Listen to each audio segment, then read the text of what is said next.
അപ്പോൾ ഞാനിപ്പോൾ ബൈക്കിലിങ്ങനെ ബോക്സ് ആക്കിയിട്ടാണ് കൊണ്ടുവന്നിട്ടുള്ളത്. ഇതിന് മുന്നേ ഞാൻ ഓട്ടോറിക്ഷയ്ക്കാണ് കൊണ്ടുവന്നത്. അത് നമുക്ക് അധിക ചിലവ് ഇതൊക്കെയാണ്. ബൈക്കിലാണെന്നുണ്ടെങ്കിൽ സിമ്പിളായിട്ട് നമുക്ക് കൊണ്ടുവരാം. ഇനിയിപ്പോൾ ഇതിലും കൂടുതലും നമുക്ക് ബൈക്കിൽ തന്നെ സിമ്പിളായിട്ട് കൊണ്ടുവരാൻ പറ്റുന്നുള്ളൂ.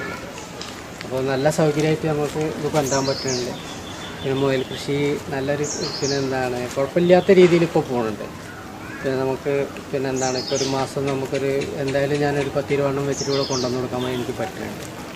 ഒരു യൂണിറ്റ് മുയലാണ്. എനിക്ക് പറയാനുള്ളത് എന്താ വെച്ചാൽ നമ്മൾ ഈ പുതിയ കർഷകർ ഇതിലേക്ക് വരുന്ന ആൾക്കാർ വലിയൊരു ലാഭം പ്രതീക്ഷിച്ചിട്ട് പിന്നെ മുയൽ കൃഷി തുടങ്ങാമെന്ന് കേൾക്കുമ്പോഴേക്കും ഇങ്ങോട്ട് വണ്ടി വരിക, എന്നിട്ട് ഇവിടുന്ന് അവിടെ കൊണ്ടുപോയിട്ട് ഇതൊക്കെ എല്ലാ ഫാമുകളും തുടങ്ങി. ഏത് ഫാം തുടങ്ങിയാൽ തന്നെ അത് വിജയിക്കണം എന്നുണ്ടെന്നുണ്ടെങ്കിൽ ചുരുങ്ങിയത് ഒരു വർഷം കഴിയും.